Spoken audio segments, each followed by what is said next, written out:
নমস্কার বন্ধুরা, আমাদের আজকের রেসিপি লাউ পাতা দিয়ে ভেটকি মাছের পাতুরি এবং পনিরের পাতুরি। আমরা এটা লাউ পাতা দিয়ে বানাচ্ছি, কারণ কলা পাতা দিয়ে বানালে তো সেটা ফেলে দিতে হয়। লাউ পাতা আরও সুস্বাদু হয়ে ওঠে। আসুন তবে রেসিপিটা শুরু করা যাক।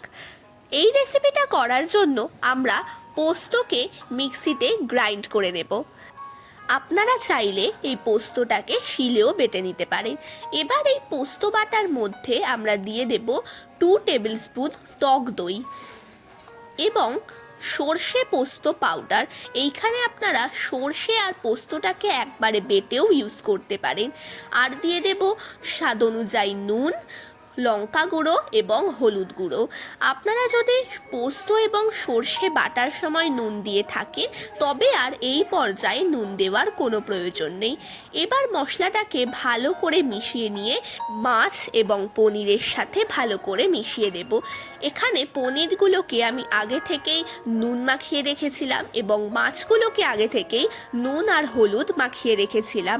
এরপর মাছ এবং পনিরে আমি এই মশলাটাকে ভালো করে মিশিয়ে দেব, যাতে মাছ এবং পনিরের মধ্যে ভালো করে এই মশলাটা ঢুকে যায়। এবং পাতুরি করার সময় কিন্তু সর্ষের তেল মাস্ট, তাই আমরা দিয়ে দিচ্ছি এখানে 3 টেবিল স্পুন সর্ষের তেল। এরপর আমরা মাছ এবং পনিরগুলোকে ঢাকা দিয়ে 30 মিনিট রেখে দেব।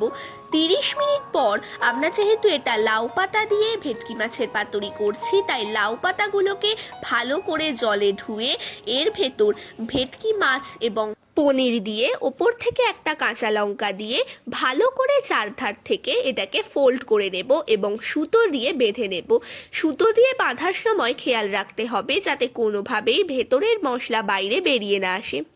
এরপর একটা ফ্রাইং প্যান বসিয়ে তাতে সর্ষের তেল গরম করে আমরা একে একে এই পাতুরিগুলোকে ফ্রাই করে নেব। এটা আমরা লো টু মিডিয়াম ফ্লেমে রান্না করে নিচ্ছি। হাই ফ্লেমে কিন্তু একদমই এটা করা যাবে না, তাহলে ভেতরের মাছ কাঁচা থেকে যাবে এবং ওপরের যে লাউ পাতা সেটা কিন্তু পুড়ে যাবে।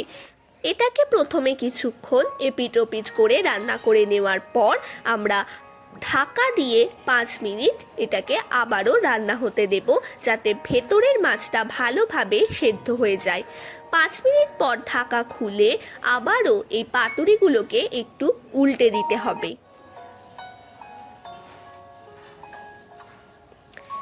এই একইভাবে আমরা রান্না করে নেব পনিরের পাতুরিগুলো। সব কিন্তু আমি একেবারেই ফ্রাইং প্যানে দিয়ে দিচ্ছি না। ভেটকি মাছের পাতুরি আমি 4টে করে ভেজেছিলাম এবং পনিরের পাতুরি আমি 2টো করে ভাজছি।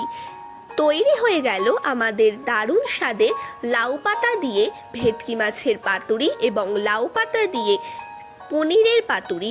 দুটোই কিন্তু গরম ভাতে খেতে অসাধারণ লাগে। রেসিপিটা যদি ভালো লাগে অবশ্যই বাড়িতে ট্রাই করে দেখবেন এবং খেয়ে কেমন লাগলো সেটাও আমাকে কমেন্ট করে জানাতে একদম ভুলবেন না। ধন্যবাদ।